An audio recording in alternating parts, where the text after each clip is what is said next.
এবারের 23তম বিশ্বকাপ যেন সমালোচনার সবচেয়ে বেশি ঊর্ধ্বে উঠে গেছে। এখন পর্যন্ত আর্জেন্টিনা এবং মিশরের ম্যাচটিকে কেন্দ্র করেই এর সমালোচনার তীর বয়ে যাচ্ছে আন্তর্জাতিক ফুটবল ফেডারেশনের দিকেই। বহুজাতিক কোম্পানিগুলো এত হাজার কোটি টাকা স্পন্সর করে যে ফিফাকে এক প্রকার তাদের নিয়ন্ত্রণেই নিয়ে যায়। সেটাই যেন এবারও করেছে বিশ্বের বহুজাতিক কোম্পানিগুলোর মধ্যে একটি অ্যাডিডাস। 2002 সালে তারা এত কোটি টাকা স্পন্সর হিসাবে দিয়েছিল, সেবার লচও খেয়েছিল প্রায় 21%। কিন্তু সে ভুল যে আর করতে চায় না।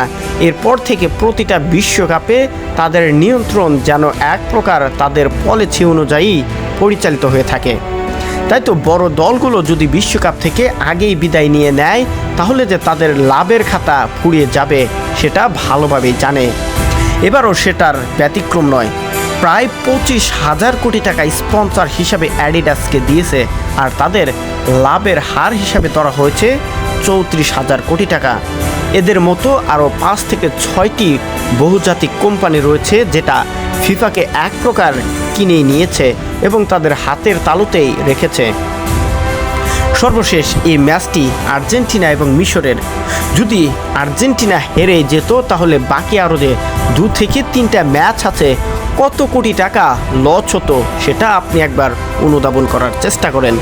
এরকম Argentina, Brazil, France, Germany, Portugal, Spain এদেরকে নিয়েই মূলত তাদের প্রধান বিজনেস, আর সেটাই এবার নজরে রেখেছে পুরো বিশ্ব।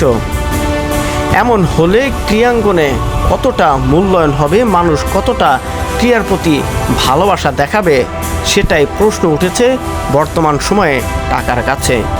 ভালোবাসা কি সত্যি টাকার কাছে বিক্রি হয়, নাকি শুধুমাত্র ভালোবাসা মনের আবেগ এবং নিজেকে দিয়েই প্রকাশ করা সম্ভব?